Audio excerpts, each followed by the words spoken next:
विवाद tool kit को लेकर खड़ा हुआ था और हंगामा पूरी दुनिया में हो गया।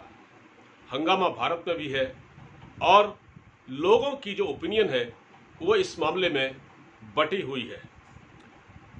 एक तबका वो है जो अभिव्यक्ति की आज़ादी का पैरोकार है, मतलब वो पैरोकार ही नहीं है, वो असीमित पैरोकार है। मतलब उसको लगता है कि ये जो अभिव्यक्ति की जो आज़ादी इस मुल्क में है वो कम है, इसको खतरा है, इस तरह की बात वो करता है। दूसरी तरफ वो लोग हैं जो कहते हैं कि अभिव्यक्ति की आज़ादी तो है लेकिन इसकी एक सीमा तय होनी चाहिए। दरअसल टूल किट से शुरू हुए विवाद ने इस चीज़ को और ज़्यादा हवा दे दी है और इस पूरे मामले की जड़ में है ट्विटर। ट्विटर अभी भी अड़ियल रुख अपनाए हुए है। कैसे, मैं आपको बताऊंगा, लेकिन उससे पहले आपसे एक छोटी सी विनती है कि आप हमारा चैनल सब्सक्राइब कर लें। एक घंटी होती है उसे दबा दें जिससे कि इसके नोटिफिकेशन आप तक पहुंचते रहें। नमस्कार, मैं हूं टीपी पांडे। तो मैं बात कर रहा था सोशल मीडिया की, बोलने की आज़ादी का अधिकार कितना और कैसे होना चाहिए और क्या ये ट्विटर या जो सोशल साइट्स हैं ये तय करेंगी। नहीं, इस बात को क्लियर किया है भारत सरकार ने। भारत सरकार ने कहा है कि लोकतांत्रिक देश में, यानी भारत जैसे इतने बड़े लोकतांत्रिक देश में, इतने बड़े लोकतंत्र में कोई सोशल मीडिया प्लेटफॉर्म या उनके मालिकान ये तय नहीं करेंगे कि यहाँ किसको कितना बोलना है। बोलना है, आज़ादी है। ये देश उत्तर कोरिया, चाइना या पाकिस्तान नहीं है। यहाँ बोलने की आज़ादी है, तभी तो लोग बोल रहे हैं, लेकिन एक सीमा होनी चाहिए, एक एक एक मापदंड होना चाहिए, एक लकीर खींची जानी चाहिए कि आप कितना बोल सकते हैं। अगर आप कुछ ऐसा बोल देते हैं जिससे देश की सॉवरेनिटी खतरे में पड़ जाए, देश की संप्रभुता खतरे में पड़े, देश के सामने चुनौतियां पैदा हों, तो ऐसी स्वतंत्रता हमको कबूल नहीं है। ये ज़रूरत से ज़्यादा है। तो इसी चीज़ को लेकर विवाद है। मैं आपको बताता हूँ कि बहुत सारे देशों में सोशल मीडिया सेंसर किया गया था, जिसमें तंजानिया, रूस और ख़ुद अमेरिका और इसके अलावा और भी देश थे, इजराइल जैसे देश थे, जिसमें सेंसर किया गया था।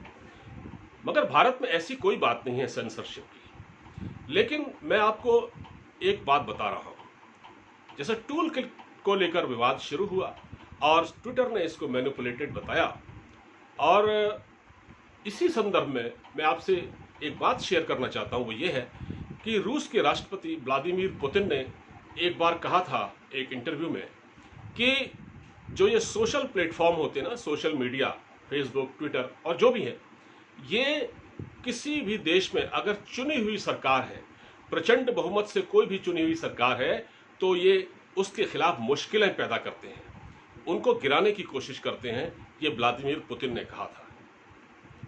और क्या ये बात नहीं है कि जब अरविंद केजरीवाल ने सिंगापुर वेरिएंट कहा था, याद है आपको, सिंगापुर वेरिएंट, वो सिंगापुर वेरिएंट क्या था? क्या कहना चाहिए था केजरीवाल को ऐसा, बगैर कोई इंक्वायरी किए हुए, बगैर हमारे किसी स्वास्थ्य मंत्रालय से या डॉक्टरों से सलाह लिए बगैर कि ये सिंगापुर वेरिएंट है क्या? उन्होंने क्यों कहा ऐसा? देखिए, ये बहुत आपत्तिजनक बात कही थी, जिस पर क्लैरिफिकेशन हमारे विदेश मंत्री को देना पड़ा, और ये बात भी उन्होंने सोशल मीडिया पर ही कही थी, ठीक है, और ये बात चल गई थी, जिस पर सिंगापुर सरकार ने कड़ी आपत्ति की थी और केजरीवाल को उन्होंने सुनाया भी था। मगर भारत सरकार ने प्रतिक्रिया दी, क्योंकि यहाँ मुश्किलें भारत के लिए खड़ी हुई, क्योंकि सिंगापुर से भारत के बहुत अच्छे संबंध हैं। भारत से उनके वहाँ से टेक्नोलॉजी का आदान प्रदान होता है। अभी कोरोना वायरस के दौर में उनके वहाँ से हमको बहुत सहायता पहुँची।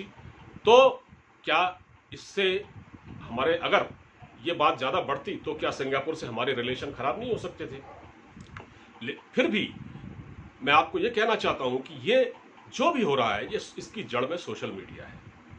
अब ट्विटर का जो मालिक है वो ये कहता है कि साहब, अभिव्यक्ति की आज़ादी होनी चाहिए, इससे हम अपनी बात लोग कैसे कह पाएंगे? तो भैया, आप तय नहीं करोगे, ये विदेशी कंपनियां तय नहीं करेंगी कि भारत में कितनी आज़ादी होनी चाहिए। और हम इस बात के पैरोकार हैं कि आज़ादी हो, लोग बोलें, अपनी बात रखें, मगर आपको वो स्रोत तो बताना पड़ेगा। जैसा कि हमारी सरकार कह रही है कि आपको वो स्रोत बताना पड़ेगा कि अगर कहीं से कोई अफवाह फैली तो वो शुरू कहाँ से हुई, उसका नाम हम जानना चाहेंगे कि वो किसने फैलाई, ताकि उसके खिलाफ कार्रवाई हो। और आपको भी कानून के दायरे में हम लाना चाहते हैं, ताकि जो रोज रोज का जो बखेड़ा खड़ा हो रहा है इससे भी हम बच सकें। आपको भी जवाबदेही अपनी समझनी होगी, आपको भी जवाबदेह बनाया जाएगा।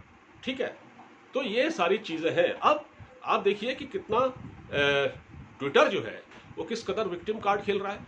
उसने कल तो ये कहा कि साहब दिल्ली पुलिस के लोग हमारे यहाँ आए और हमारे लोगों को नोटिस सर्व करके गए और हमको धमकाया। ये क्या है ये? यानी आप एक तो हमारी बातें नहीं मान रहे हैं, ऊपर से आप इल्ज़ाम तराशी कर रहे हैं। दिल्ली पुलिस ने कहा है कि किसी भी तरह से ट्विटर ने सहयोग नहीं किया और उन्होंने बैठे बैठे पता नहीं किसी से जांच कराई और ये कह दिया कि ये ट्वीट मैनिपुलेटेड था। ये जो टूल किट था वो ट्विटर पर जो मैनिपुलेटेड था, जबकि इसका फैसला करना ये सही था या गलत था, इसकी जांच करना दिल्ली पुलिस का काम है। क्योंकि ट्विटर यहाँ भारत में इनका ऑफिस है, तो ट्विटर इसकी दिल्ली पुलिस जांच करेगी। ठीक है ना, क्योंकि आप भारत से कमाई कर रहे हैं और आपको अधिकार नहीं है। यहाँ जांच हम करेंगे, दिल्ली पुलिस इसकी जांच करेगी, उसको जांच का हक है। और वो सही है या गलत ये तय करने का फैसला दिल्ली की अदालतों को है, न कि ट्विटर को है। तो ये समझ लेना चाहिए, यही बुनियादी फर्क है। अगर ये चीज समझ में आ जाएगी तो सारा बखेड़ा, सारा लफड़ा अपने आप खत्म हो जाएगा। तो यहां पर कायदे से सरकार को बहुत सख्ती करनी चाहिए इन पर। अभिव्यक्ति की स्वतंत्रता का जहाँ तक सवाल है, फ्रीडम ऑफ एक्सप्रेशन का जहाँ तक सवाल है, वो तो इस देश में है ही, तभी तो लोग इतना बोल पा रहे हैं, वरना कहाँ बोल पाते। मैं अपनी बात यहीं ख़त्म करता हूँ। अगर आपको मेरा ये वीडियो अच्छा लगा हो तो इसे शेयर कीजिएगा और अपना फीडबैक दीजिएगा। हमारे चैनल को सब्सक्राइब करिएगा। अपना ख्याल रखिएगा। नमस्कार।